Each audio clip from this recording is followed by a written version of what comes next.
অনেকে বেটকায়, হে বুঝে যে আমারে কয়, অসভ্য যে অসভ্য বুঝে আমারে কয়, এই জন্য হে বোঝে যে আরে আমারে না কয়। আহারি বেশরম রে, হায়াও নাই, লজ্জাও লজ্জাও বিবেকও না। ইজা লাম তাস্তাহি ফাসনা মা শি'তা। এজন্য আল্লাহর নবী সাল্লাল্লাহু আলাইহি সাল্লাম বলেন, যখন লজ্জা নাই কিছুই নাই, যা মন চায় তাই করো, কারণ তুমি তো শরমে নাই। একজনে বলছে যে, উদাহরণ দিতে গিয়া, যে নিজেই নিজের লুঙ্গি আলগি দিয়া মুখ ডাক্কা লাইছে, এবার পেশাব পায়খানা করতে আছে। এর কথা হলো আমি তো দেখি না কারো। বাহ, তাই আমি তো সারা দুনিয়া দেখলে আমার সমস্যা কি? এবার নিচে দিয়ে সবাই দেখলে আমার সমস্যা কি? এই বেশরম যারা চরিত্রহীন, এদের হালাত এমন। এই সমস্ত দেখবেন মহল্লার যেসব ছেলে নামাজ পড়ে না, রোজা রাখে না, পাক পবিত্রতার কোনো ধার ধারে না, এবং মদ জুয়া নেশা নারী ছবি অসৎ বন্ধুদের আড্ডায় যেগুলো ব্যস্ত থাকে, এদের কোনো লজ্জা শরম নাই। যার ফলে কে দেখে, কি বাবা দেখে না, দাদা দেখে না, গ্রামের বয়স্করা দেখে নাকি কোনো আলেম ওলামা দেখে নাকি কোনো মা বোন দেখে, কোনো তার কোনো সমস্যা নাই। কারণ আমি তো প্রথমেই সিদ্ধান্ত নিছি আমার কোনো শরম নাই, এবারে দেখলে কি না দেখলে কি, আমি তো লুঙ্গি আলগি দিয়ে লাইছি। এজন্য এই যে আপনার এটা জরুরি বিষয়, এটা বোঝা উচিত। হায়া লজ্জা, হায়া লজ্জা বোঝা উচিত। প্রিয় ভাই, বুঝতে শিখো। আমি হয়তো শক্ত বলি, আমি একটু কঠোর বলি আর কি, কিন্তু বাস্তবতা হলো তোমার ইনসাফ কি বলে, তোমার বিবেক কি বলে, ইনসাফ কি বলে। এজন্য আল্লাহ তাআলা বলেন, বান্দা আমি তোমার ওয়াদা দিলাম। দেখেন আল্লাহ তাআলা বলতে চায় এটা, বান্দা আমি যে কোনো মূল্যে তোমারে জান্নাত দিতে চাই। তুমি না আমার মুমিন বান্দা, ঠিক আছে 11টা মাস, ঠিক আছে গুনায় গুনায় তুমি বরবাদ হয়ে গেছো, 11 মাস আমারে ডাকতে সময় পাও নাই, ঠিক আছে। এখন যদি ভুল বুঝতে পারো তো বান্দা ঠিক আছে, 11 মাস থেকে কমাইয়া আইনা আমি 1 মাস তোমার কাছে সুযোগ চাই, যা 1টা মাস আমারে সুযোগ দাও, 1টা মাস গুনাহ ছেড়ে দাও, 1টা মাস আমার হুকুমগুলো পালন করো, আমি 1 মাসেই লাআল্লাকুম তাত্তাকুন মুত্তাকি বানিয়ে দেব, জান্নাতি বানিয়ে দেব। তবুও যদি কদর না করো তো আল্লাহর নবী বলছেন, জিব্রাইল এই জন্য রমজানের লাস্টে আইসা জিব্রাইল বলছে, ইয়া রাসূলুল্লাহ এত বড় রমজান পেয়ে ইফতারের নেকি, সেহরিতে নেকি, তাহাজ্জুদে নেকি, তারাবির 20 রাকাত নামাজে নেকি, 5 ওয়াক্ত নামাজে নেকি, শেষ দশকের এতেকাফে নেকি, সবে কদর তালাশ করার দ্বারা নেকি, জিকির করার দ্বারা নেকি, তেলাওয়াত করার দ্বারা নেকি, দোয়া করার দ্বারা নেকি, কাউকে সামান্য ইফতার করাইলো নেকি, এরপরে একটা নফল একটা ফরজের সমান, একটা ফরজ 70টা ফরজের সমান, এক রমজানের প্রথম দশক রহমত, মাঝখানের দশক মাগফিরাত, শেষ দশক জাহান্নাম থেকে নাজাত। আল্লাহ বলেন জিব্রাইলের মাধ্যমে, নবী এত কিছু দিয়াও যেই বেঈমান রে মন গলাইতে পারলাম না, তারে আমি ভালো করাইতে পারলাম না, আমার দিকে ফিরাইতে পারলাম না, তার উপরে আমি আল্লাহর লানত, আমি ফেরেশতারও লানত। তো নবী বলে আমিন, হ জিব্রাইল আমি মুহাম্মাদেরও লানত। যা তোর উপরে খোদার লানত পড়ুক, তোর উপরে আল্লাহর লানত পড়ুক তোর উপরে। এই জন্য রমজানের শেষ দশকে আইসা জিব্রাইল বলে যায়, এত কিছু দিয়ে কোনোভাবেই বেঈমানের মন গলাইতে পারলো না। ওই বেঈমানের ফিকিরে একটা, আহা কিসের রোজা, কিসের হালাল হারাম, ওর জুতা দরকার, ওর জামা দরকার। ওই মহিলা ওই অসভ্য বেপর্দা নারী, তার কথা হলো কি আর কিতা রহমত কারে হুনাম, আমি রহমত মাগফিরাত নাজাত দিয়া আমি কিতা করব, আমার দরকার জুতা, আমার দরকার নতুন শাড়ি, আমার দরকার নতুন 3 পিস। এই জন্য 10 দিন 20 দিন পুরাটা রমজান বাজারে বাজারে মার্কেটে মার্কেটে ঘুরে, দোকানে দোকানে ঘাম বাইয়া বাইয়া পড়ে, ইফতারির টাইম হয়ে গেছে এখনো কেনাকাটা শেষ হয় না। সবে বড় কদর কই গেল, এতেকাফ কই গেল, আল্লাহর জিকির তেলাওয়াত কই গেল, 70 গুণ নেকির রমজান কোথায় গেল? সবকিছু এক জোড়া জুতার জন্য, একটা জামার জন্য, একটা কাপড় চোপড়ের জন্য শেষ করে দিল। হায় হায় মুসলমান, কত কত অল্প মূল্যে নিজেকে বিক্রি করে দিল। আখিরাতটা কত, আল্লাহর এতগুলো নিয়ামত, আল্লাহর এতগুলো অফার প্রত্যাখ্যান করে লাগবে না, এগুলো আমার লাগবে না, আমি তান্দাই, আমার দরকার নেই, আমার দরকার জুতা। আমার যাতে ফেরেশতা নতুন জুতা কিনে রাখছি, যাতে আমার জুতা দিয়ে ফিরতে পারে ফেরেশতা। হ্যাঁ হ্যাঁ, ফেরেশতাও এই জন্য বলে রাখে যে শুনো বোন, তোমারে জুতা দিয়েই ফিটবো, মনে রেখো। বেপরদিগি আল্লাহর দেওয়া রমজান, এত বড় দামি সময়ে তুমি বাজারে বাজারে ঘুরো। একটা সেকেন্ড আমার শায়েখ আল্লামা মুফতি মুশতাকুন নবী সাহেব হুজুর বলে, হায় মুসলমান, রমজানের এক একটা সেকেন্ড ছিল হীরার মতো, মণি মুক্তার মতো। হীরা ফেলে মাটি নিলাম, মাটি নিলাম। এক জোড়া জুতা তো আগেও কিনতে আর কখন কিনা যায় না, কথা বলেন না কেন? এখন বাজারে তো কোনো জুতা নাই, এখন বাজারে তো কোনো থ্রি পিস নাই, এখন বাজারে তো কোনো গহনা নাই, কিছু নাই বাজারে এখন। তো তাইলে এখন কিনা যায় না, এখন কিনা যায় না। এই জন্য এখন ফিকির করে, যদি দরকারি হয় কিনার, অসুবিধা নাই, কিনেন। হালাল কাপড় কিনা তো নাজায়েজ না, তো এখন কিনেন।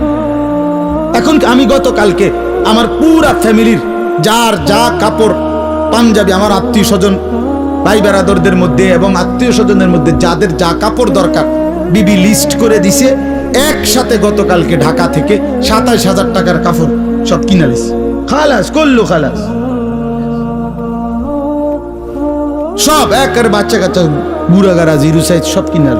বলছি এগুলো আবার সিলাই লাও, যাও। ঈদের কেনাকাটা শেষ। বুঝাইতে চাইলাম ইচ্ছা করলে সম্ভব কিনা, বলেন ইচ্ছে করলে সম্ভব কিনা? না, আমাদের বয়স্করা, বাবারা, স্বামীরা বেডিতে রে বাজারে পুরা ডাইরেক্ট বন্দুক দিয়ে দেয়, যা তোরে ছেড়ে দিলাম। প্রত্যেক দিন বাজারে যাইবে, আজকা জুতা, কালকা শার্ট, পরশু জামা, একটা একটা করে কাপড় কিনতে, একটা একটা জুতা কিনতে মহিলা বাজারে বাজারে ঘুরে। রাহা রমজান তাইলে কার জন্য? রহমত মাগফিরাত কার জন্য? নাজাত কার জন্য? বলেন কার জন্য? কার জন্য বলেন? আফসোসের বিষয়, আমরা যদি কদর না করি তো মুমিন, আমরা যদি কদর না করি কার জন্য বলেন? ইনসাফ করে বলেন, ইনসাফ করে বলেন। মাহে রমজান তাহলে কার জন্য? আমাদের জন্য না? কথা বলেন না কেন? আমাদের জন্য কিনা বলেন? অতএব দয়া করে বুঝতে শিখেন। আল্লাহ তাআলা বলছেন, ইয়া আইয়ুহাল্লাযীনা আমানু কুতিবা আলাইকুমুস সিয়াম কামা কুতিবা আলাল্লাযীনা মিন ক্বাবলিকুম লাআল্লাকুম তাত্তাকুন। আল্লাহ তাআলা বলেন, হে ঈমানদারগণ, তোমাদের উপরে রোজা ফরজ করা হলো যেমনটা তোমাদের পূর্ববর্তীদের উপরে ফরজ করা হয়েছিল। কেন? লাআল্লাকুম তাত্তাকুন, আমি তোমাদেরকে মুত্তাকি বানাইতে চাই, মানে জান্নাতি বানাইতে চাই। তাহলে রমজানকে কদর করলে কি মিলবে?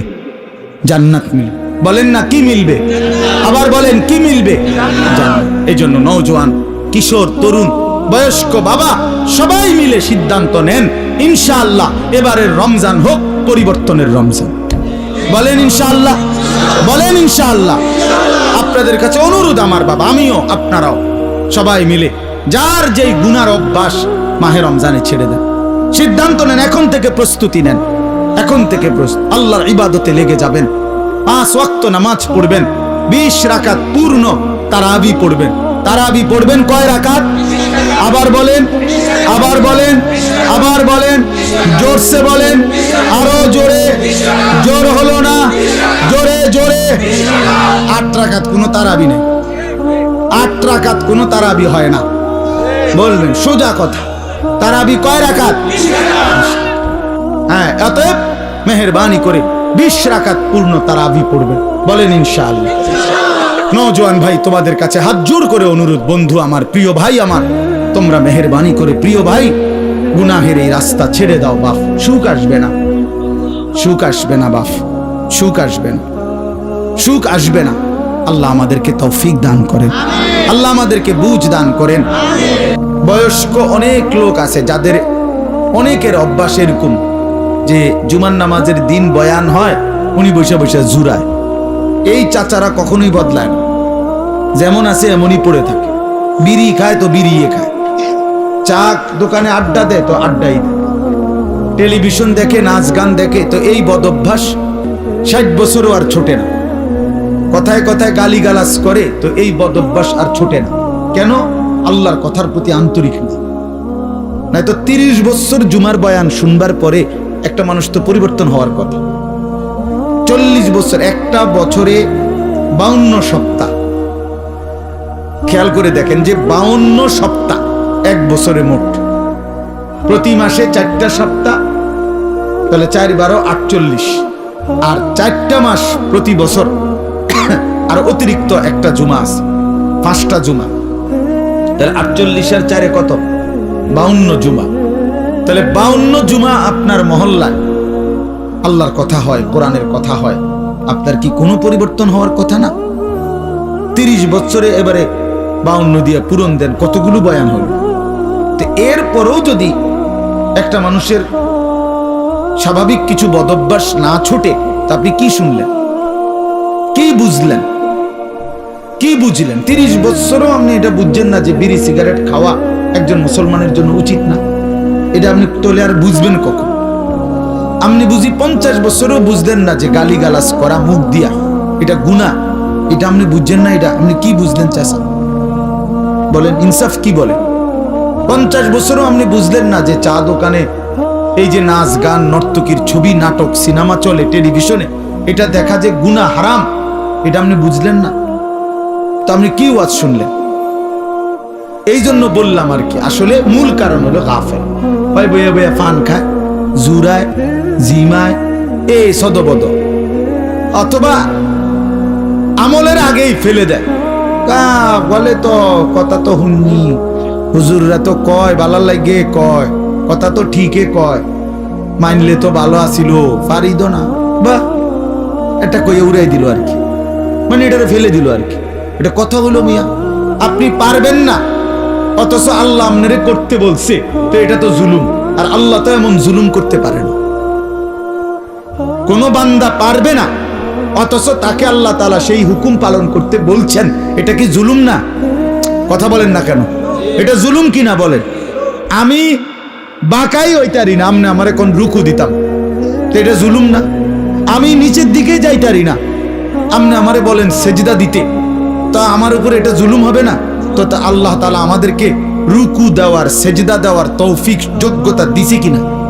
তো জুলুম করলো কি? বলেন। আমারে বলছে রাস্তার নারী দেখলে চোখ নিচের দিকে নামায় নিতে, এখন আমার চোখ নিচের দিকে নামে না, ঘাড় বাঁকা হয় না, তখনই না আমি বলতাম যে আমার উপরে জুলুম করছে। এখন আমাদের ঘাড় নিচের দিকে নামানো যায় কিনা? তো তাইলে অসম্ভবের কি? আমারে সুদ হারাম করছে, তো আমার জন্য কি ব্যবসা বা উপার্জনের বৈধ কোনো পন্থা রাখে নাই? কথা বলেন তো। তাহলে সমস্যা কোথায়? কোনখানে আটকে গেলেন? আপনি পারেন না তো কইলেন কিতা পারেন না? আপনি কি বিড়িখানা ছাড়তারেন না? আমি ডাক্তার বললে ডায়াবেটিস রুগী, 30 বছরের অভ্যাস, যে বেটার চিনি ছাড়া চা খায় না, সেই বেটা চিনি ছাড়া চা খায় না, তো এটা ছাড়লেন কেমনে? 50 বছরের অভ্যাস মিষ্টি খাওয়া, এই লোকটা ছেড়ে দেয় না ডাক্তার বললে?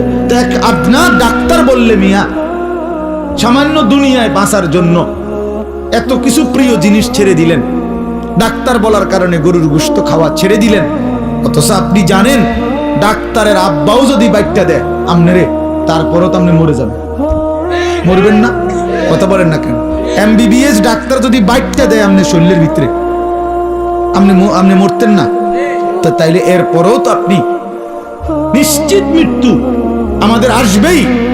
শতবার সেফ থাকলেও, শরীরের 1000 কোটি যত্ন নিলেও, 100 ডাক্তারের প্রেসক্রিপশন পরামর্শ মেনে চললেও মৃত্যু কি হবে না? তো তারপরও তো এগুলো ছেড়ে দিলেন, তো জাহান্নামের ভয়ে গুনাহ ছাড়বেন না কেন? আল্লাহর নাফরমানি ছাড়বেন না কেন? আল্লাহর ভয়ে বিড়িখানা ছাড়বেন না কেন? জাহান্নামের ভয়ে টেলিভিশন দেখা ছাড়বেন না কেন? জাহান্নামের ভয়ে গালিগালাজ দেওয়া ছাড়বেন না কেন? বলেন, ইনসাফ করে বলেন। এই জন্য বাপ, মূল বক্তব্য এই কথাটা যে মনোযোগী হওয়া দরকার, আন্তরিকতা নিয়ে শুনলে। ওই ভাই তোমরা এনে দাঁড়ায় আছো, কি বুঝেন? এই ছেলেরা ওনে বসো, যাও যাও, যে দূরে শোনো ভাই, বসে শোনো।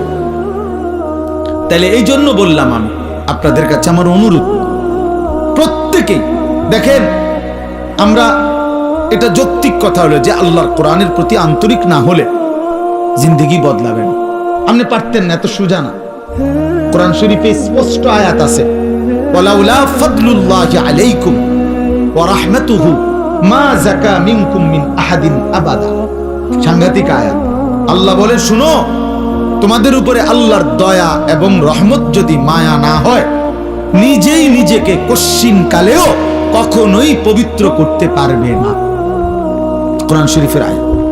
আপনি নিজে নিজে করবেন, আমি ভালোই যাবো, জি না, এত রং না, ভালো হয়ে যাও। নষ্ট হয়ে যাওয়া সহজ, ভালো হয়ে যাওয়া কঠিন। কথা বুঝেন না? কথা, স্রোতের সাথে ভেসে যাওয়া এটা সহজ, কিন্তু স্রোতের প্রতিকূলে উল্টা দিকে দাঁড়ায় থাকা কঠিন। কঠিন। এই সমাজের প্রত্যেক ঘরে টেলিভিশন চলতেছে, আপনিও টেলিভিশন চালান, এটা তো সহজ, কিন্তু না চালানো এটা তো কঠিন। কথা বুঝেন নাই আপনি?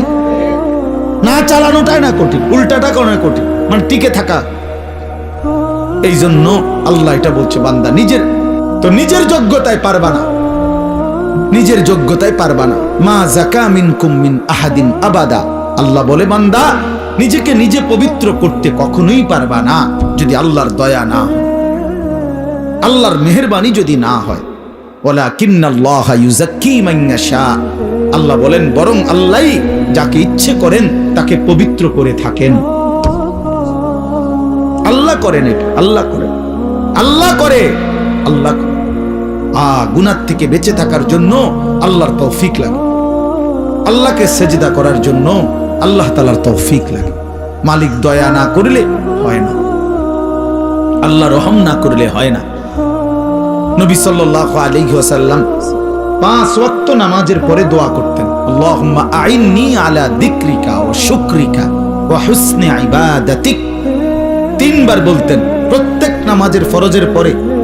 নবীজি এই দোয়াটা 3 বার বলতেন যে, আল্লাহ আমি আপনার জিকির করতে চাই, আপনার শুকর আদায় করতে চাই, আপনার ইবাদত সুন্দরভাবে করতে চাই, আপনি সাহায্য করেন। এই যে আল্লাহর কাছে চাইতে হয়, আল্লাহ আমি সেজদা দিতে চাই ঠিক মতো, রুকু দিতে চাই সুন্দর মতো, কোরআন পড়তে চাই সুন্দর মতো, আপনাকে মানতে চাই সুন্দর মতো, আপনাকে ডাকতে চাই দিন রাত। আল্লাহ আপনার শুকর আদায় করতে চাই, আপনি আমারে তৌফিক দিন, আপনি আমারে তৌফিক দেন। আল্লাহ যোগ্যতা না দিলে বাপ পারবেন না, পারবেন। আমি একবার পাও ভাঙছিল 2021 সালে, 6 মাস আমি মাটিতে সেজদা দিতে পারি নাই, বসে বসা ইশারা রুকু সেজদা করতে হইছে। তো এই যে আল্লাহ তাআলা তৌফিক ছিনায় নিল, তা আমার কোনো ক্ষমতা ছিল সেজদা দেওয়ার? কথা বলেন না। এই জন্য দয়া করে কিশোর নওজোয়ান ভাই, তোমরাও এটা বুঝো ভাই, নিজেরে নিজে নষ্ট করে দেওয়া, বরবাদ করে দেওয়া এটা সহজ, এটা সহজ। এই সমাজের সবাই মোবাইলে উলঙ্গ ছবি দেখে, তুমিও দেখো, সহজ বিষয়। কিন্তু নজর হেফাজত করা, চোখের হেফাজত করা এটা কঠিন। কিন্তু কষ্ট করে কেউ যদি হিম্মত করে, তো আল্লাহ তার জন্য সহজ করে দেয়। ওমান ইয়াত্তাকিল্লাহা ইয়াজআল লাহু মাখরাজা। আল্লাহ বলছে, যে আমাকে ভয় করে গুনাহ ছেড়ে দেয়, আমি তার জন্য সর্বাবস্থায় আমি আল্লাহ তার জন্য রাস্তা করে দেই, আমি তার জন্য সহজ করে দেই। আগে আল্লাহর জন্য ফিরতে হয়, আল্লাহর দ্বীন মানার জন্য সিদ্ধান্ত থাকতে হয়, আল্লাহর দিকে আসতে হয়, ঝুঁকতে হয়, মনোযোগী হইতে হয়, আন্তরিক হইতে হয়। আপনি যদি বলেন যে কোরআন আমার জন্য, ইসলাম আমার জন্য, আমি আমার রাসূলকে নারাজ করব না, আমি আমার আল্লাহকে নারাজ করব না, আমি দ্বীন মানবই মানব, খোদার কসম, এমন একটা মজবুত সিদ্ধান্ত নিয়ে বান্দা এক বিগত যদি আগায়, তো আল্লাহ তাআলা রহমত নিয়ে বান্দার দিকে 1 হাত আগায় আসবে। শর্ত হইল আপনি তো 1 বিগত আইতে হইব। আপনি দিল হইতে হইতে কারণ যদি একার ব্যস্ত হয়ে যেতাম, কিতে ব্যস্ত হইতাম? হ্যাঁ, বিড়ি খাইতে খাইতে কয়, আরে ভালো মানুষ তো সমাজে উঠতে গেছে, ও নাইও নাই, হ্যাঁ ওটা ভালো মানুষ। আপনি বিড়ি খাই না, বেড়াইতে ভালো মানুষ, আপনার গায়ে তো গন্ধ, দুর্গন্ধ মিয়া, বিড়ির গন্ধের চেয়ে নিকৃষ্ট কোনো গন্ধ হইতে পারেনি মিয়া। তাইলে কোন বিড়ি খোর তো পবিত্র মানুষ হইতে পারে না, কাও না মিয়া। এটা একেবারেই অপবিত্র মানুষ, ফালতু মানুষ মিয়া, এটা বদ অভ্যাস। কোরআনুল কারীমে আল্লাহ বলছেন জাহান্নামীদের খাবার, জাহান্নামে যেটা দেওয়া হবে, লা ইউসমিনু ওয়ালা ইউগনি মিন জু'। জাহান্নামী খাবারের মধ্যে কোনো পুষ্টি নাই, এটা তার শরীরের মধ্যে কোনো স্বাস্থ্য বাড়াবে না, আবার ক্ষুধাও মিটাবে না। কোরআনের আয়াত। ঠিক বিড়ি সিগারেট এরকম যে এটার দ্বারা কোনো স্বাস্থ্যও বাড়ে না, ক্ষুধাও নিবারণ হয় না, এই জন্য বিড়ি সিগারেট জাহান্নামীদের খাবার, জাহান্নামীদের খাবার, জাহান্নামীদের খাবার, জাহান্নামী খাবার। আগুন কোন মুমিনের পছন্দ হইতে পারে না। মুসলমানের পছন্দ আগুন, নাকে মুখে দিয়া আগুন বাহির করা, এটা কোনো ইমানদারের প্রিয় পছন্দ হতেই পারে না, কোনো যুক্তি নাই, একেবারে ফালতু ছাড়া, বদভ্যাস ছাড়া। আখিরাত যার মনে নাই, পরকাল যার মনে নাই, কবর বলতে কিছুই জানে না, এই ব্যক্তির দ্বারা সম্ভব বছরের পর বছর বিড়ি খেয়ে যাও। ভুলে গেছে আখিরাত, মনে নাই আখিরাত, ও কিছুই মনে করে না আখিরাতে। মনে করছে জিন্দিগি মানে এই বন, বিড়ি, চা, বিস্কুট, পান, সুপারি আর এই বেনবেনানি আলাপ সালাপ, খালাস, এটাই জীবন। না, এটা জীবন না বাবা, এটা জিন্দিগি না। এই জন্য দয়া করে ভাবতে শিখেন, আল্লাহর দিকে ফিরতে হবে, হিম্মত করতে হবে, হিম্মত করতে হবে। আল হিম্মাতু হিয়াল ইসমুল আযম।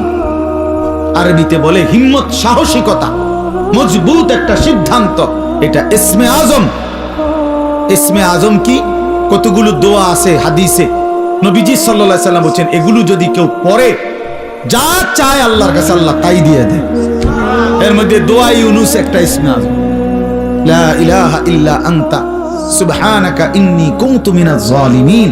আল্লাহর নবী বলছেন এই দোয়া বারবার বারবার যে পড়তে থাকে আর কোনো কিছু আল্লাহর কাছে চায়, তো আল্লাহ তাআলা তার সেই দোয়া কবুল করেই করে।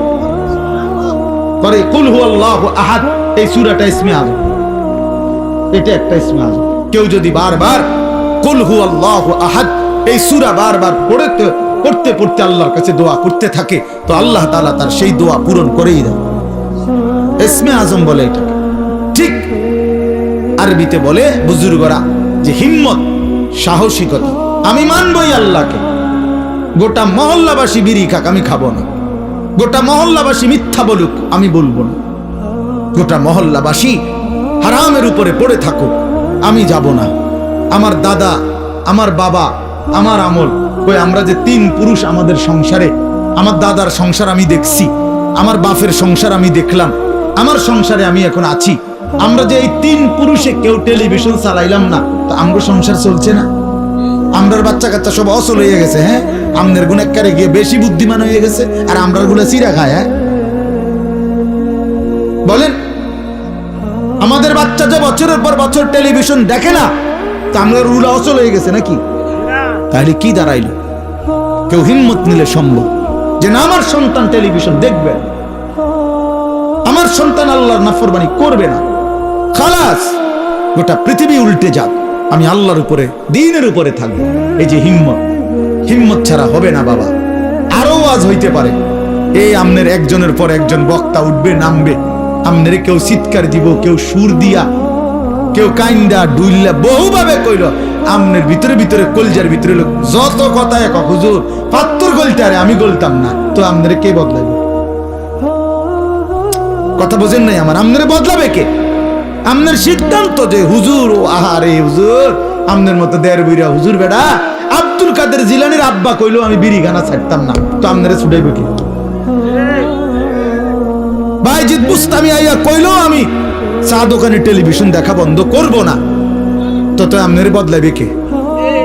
আপনি তো সিদ্ধান্ত নিছেন গুনার উপরে মজবুত, আল্লাহ তো বলছে ইমানের উপরে মজবুত হইতে, নবী তো বলছে আমলের উপরে মজবুত হইতে, আর আমরা নাফরমানির উপরে মজবুত, নাফরমানির উপর। 30 বছর সুদ খায়, কি চাচা ছাড়তেন না? না ছাড়তাম না। আপনার ভাল লাগে নিচানো? না আমার ভাল লাগে না। আহা মুসলমান, গুনার উপরে অটল, গুনাহের উপরে অটল। তোমরা ছেলেরা যারা বাবা 365 দিনে কোনোদিন নামাজ পড়ো না, তো তুমি সিদ্ধান্ত নিয়ে নিছো তুমি আল্লাহর নাফরমানির উপরে অটল। মনে রাখো বাপ, একদিন ফেরেশতা একটা লাথি দিয়া জাহান্নামে ফেলে দিবে, একটা লাথি দিবে, একটা লাথির লগে জাহান্নামে ফেলবে। মনে রাখো, তামাশা দুনিয়া না বাবা। কি ভাবছো তো? পড়ালেখা তো আমরাও করছি, জেনারেল লাইনেও পড়ছি, মাদ্রাসার লাইনেও পড়ছি, যথেষ্ট পরিমাণ পড়ালেখা করেই এটা বুঝছি যে কবর আসলেই সত্য, জাহান্নাম সত্য, জান্নাত সত্য। সত্য। পৃথিবীর সৃষ্টি থেকে নিয়ে আজ পর্যন্ত এত নবী, এত রাসূল, এত আউলিয়া, এত বুজুর্গ, এত আলেম, এত কিতাব, এত কিছু মিথ্যা হইতে পারে না। এত কিছু মিথ্যা হইতে পারে না। মিথ্যা এতদিন চলে না, মিথ্যা কথা এতদিন টিকে না। অতএব 1450 বছর থেকে আমাদের নবীর আমল থেকে প্রতিনিয়ত আল্লাহর কথা, কোরআনের কথা, আখিরাতের কথা, কবর হাসরের কথা বলা হচ্ছে, এগুলো মিথ্যা। তাহলে তাহলে কেন ভুলে গেলাম আল্লাহকে? এজন্য আমরা যদি সিদ্ধান্ত নেই যে আমরা আমাদের জীবন গঠন করব, আমি আল্লাহর দ্বীনের উপরে চলবো, তাহলে সম্ভব। সম্ভব কিনা বলেন? এই জন্য আন্তরিক হইতে হয়। এই কথাটা বুঝাইলাম, মনোযোগী হইতে হয়। আন্তরিকতা না দেখাইলে, মনোযোগ না দিলে, আপনি বিষয়টা দিলে উপলব্ধি করতে হবে যে আসলে আমার আল্লাহকে মানা দরকার, আমার রাসূল সাল্লাল্লাহু আলাইহি সাল্লামকে আমার মানা দরকার। আমার কবর আছে, আমার কবর হবেই হবে। আমার লগে সবাই না মরুক, আমি মরে যাব। আমার লগে সবাই একই সাথে মরে যাইতে হবে, এটা কোনো জরুরি না। জরুরি কথা বলেন না কেন? এটা জরুরি বিষয়। আমরা সবাই একই দিনে মরতে হইব, তাইলে আমি তো মরে যাব, আমি তো মরেই যাব। হাসলেও মরে যাব, কাঁদলেও মরে যাব, সুখে থাকলেও মৃত্যু, দুঃখে থাকলেও মৃত্যু, অট্টালিকায় থাকলেও মৃত্যু, কুড়ে ঘরে থাকলেও কি মৃত্যু। মৃত্যু আমার হবেই হবে, আমাকে একা চলে যেতেই হবে, সবাইকে রেখে আমাকে একাই ফিরতে হবে আমার আপন ঘরে, আমার কবরে, আমার হাসরে। অতএব আমাকে যেহেতু ফিরতেই হবে, আমাকে যেহেতু বন্ধু যেতেই হবে, যেখানে আমাকে নিশ্চিত যেতে হবে, এর জন্য প্রস্তুতি নেওয়াই ভালো। এটাই বুদ্ধিমানের উচিত। আজ যদি এমন হইতো কোনো না কোনো কৌশলে আমি মৃত্যু থেকে বাঁচতে পারলাম, বা কেউ কেউ বাঁচছে, তাইলে তো ঠিক ছিল, আমি সেই লাইনে চেষ্টা করতাম। কিন্তু সেটা কোথায়? এই পৃথিবী কাউকে থাকতে দিছে কিনা বলেন না কেন? তো পৃথিবীর মনে করেন 1000 বছর বয়স্ক কোনো লোক পৃথিবীতে আছে যে আজ 1000 বছর যাবত উনি মরে না? পৃথিবীতে 500 বছর যাবত কোনো লোক বেঁচে আছে এমন এখন আছে কেউ? তো তাইলে এই পৃথিবীর পুরাতন মানুষগুলোকে যেহেতু নিয়ে গেল, আমাকেও নিয়ে যাবে, আমাকেও নিয়ে যাবে। এই জন্য কিশোর নওজোয়ান, এত অল্প বয়সে যদি চরিত্রহীন হয়ে যাও বাবা, বাকিটা হায়াত কি করবা বাবা?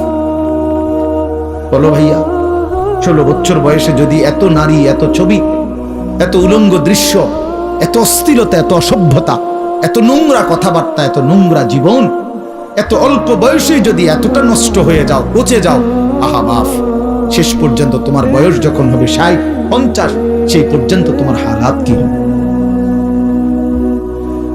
কি হালাত হবে? হ্যাঁ, সন্ধ্যা না হইতেই যদি বিরিয়ানিটা পচে যায়, আর সেটা যদি পরের দিন দুপুর পর্যন্ত এখানে ঘরে থাকে, কি পরিমাণ দুর্গন্ধ ছড়ে। পচা তো গেছে গতকাল সন্ধ্যাতে। তাইলে তুমি যুবক যদি 16 বছর বয়সেই নষ্ট হয়ে যাও, তো 60 বছর পর্যন্ত, 40 বছর পর্যন্ত তোমার হালাত কি হবে? এত অল্প বয়সে যদি এত নারী ছবি, এত অসভ্যতা, এত নোংরামি, এটাই যদি ভালো লাগে, আহা, আফসোসের বিষয়, আফসোসের বিষয় বাপ, আফসোসের। ভাবা উচিত, ভাবা উচিত। ছেলেরা তোমরাও ভাইবো বাবা, এত কম বয়সে এতটা নষ্ট হয়ে যাওয়া তো উচিত ছিল। আমাদের ছেলে পেলে, তোমরা অনেক ছেলে আছো, কোনদিন এক ওয়াক্ত নামাজ পড়ো না। আহা, মুসলমানের বাচ্চা এত নিকৃষ্ট কেমনে হইল? এত বড় জন্তু জানোয়ার, এত বড় হাইওয়ান, এত বড় কুকুর বিড়াল কেমনে হইল? কেমনে হইল? ওফ, কুরআনুল কারীমে আছে, আল্লাহ বলছে ওয়াত্তাবা হাওয়াহু ফামাসালুহু কামাসালিল কালব, মনের ইচ্ছা মতো যে চলে, তার মনে যা চায় তাই যে করে, আল্লাহ বলছে তার উদাহরণ কামাসালিল কালব, কুত্তার মতো। কিসের মতো? কালবর্ত কি কন এদিকে ফিরে কন কুত্তা ফামাসালুহু কামাসালিল কালব। আল্লাহ পাক কোরআনে বলছে সূরা আরাফের মধ্যে আছে, আল্লাহ বলছে নিজের মনে যা চায় তাই যে চলে সে কুত্তার মতো, ওইটা কুত্তা। তো তাইলে মানুষের আর কোন মুসলমান তো ফরের কথা বেটা, তোর কোন মানুষের জাত তো না, তুই তো কোনো মানুষের জাতে না বেটা, মানুষের তো কোনো কিসিমের মধ্যে পড়ে না।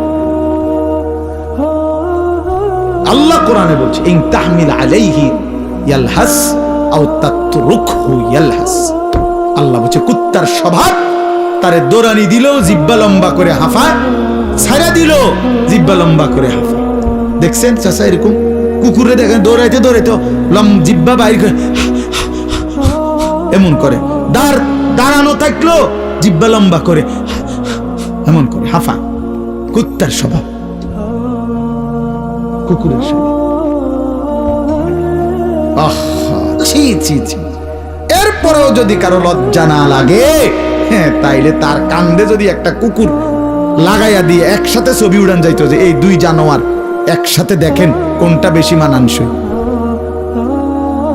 হ্যাঁ হ্যাঁ, বেনামাজি আর কুকুর একসাথে করে যদি দাঁড় করাইয়া একটা সেলফি তোলা যাইতো, ছবি উঠানো যাইতো, ফেসবুকে দেওয়া যাইতো, দারুণ কমেন্টস পড়তো, দিয়া দেখো দেখো। কারণ তুমি তো কোনো মুমিনের সাথে দিতে পারবা না, তুমি কেমনে দিবা কোনো নামাজি মানুষের সাথে? আল্লাহ আমাদেরকে বুঝ দান করেন, আল্লাহ আমাদেরকে বিবেক দান করেন। আমরা মনে করাই দিলাম, আমরা প্রতিদিন মনে করাই দিই, প্রতিদিন প্রতিদিন এই এক জিন্দগি, এই ঘুরাফেরা জিন্দগি, ঘুরাফেরা জিন্দগি। কবি আরশ पर कभी फरश पर, कभी उनके दर कभी दर बदर, गमे आशिकी तेरा शुक्रिया मैं कहां कहां से गुजर गया। কোত্থেকে কই ছুটে গেলাম, ঘুরতেই থাকলাম, আল্লাহর কথা ফেরি করলাম। নজরুল হে তার কত দাবি, এতটার ভিতরে আইতে হইব, এতক্ষণ ওয়াজ করতে হইব, এমনি কইতে হইব, আইয়া বলতে হইব, ভাত খাইতে হইব। দেখেন না এখানে এখনো মাইক ধরতে দেয় না, হের দাবি দেওয়ার শেষ হবে। এই যে এখন দেখলেন না ঘোষণার পর, হে তো মহব্বতে বলে, কিন্তু আমি কিভাবে কি করতে পারি, আমি কি করতে পারি? কিছুই করার। এই মসজিদ, এই পড়া, এই মহল্লা আমার অনেক দীর্ঘদিনের আসা যায়, এত বেশি টাইম তো খুব কম জায়গায় আমি আসছি। এজন্য আল্লাহ তাআলা আপনাদের এই ভালোবাসা আমাদের সবাইকে কদর করার তৌফিক দান করে। আমরা ইনশাআল্লাহ সিদ্ধান্ত নেই আমাদের জিন্দেগি সুন্দর করব, ঠিক আছে? ইনশাআল্লাহ জীবনটা যদি সুন্দর করার ফয়সালা নেই, আখিরাতের ফিকির যদি করি, আমাদের সামনে একটা বড় সুযোগ মাহে রমজান। বলেন আলহামদুলিল্লাহ। আর মাত্র একটা মাসও নাই,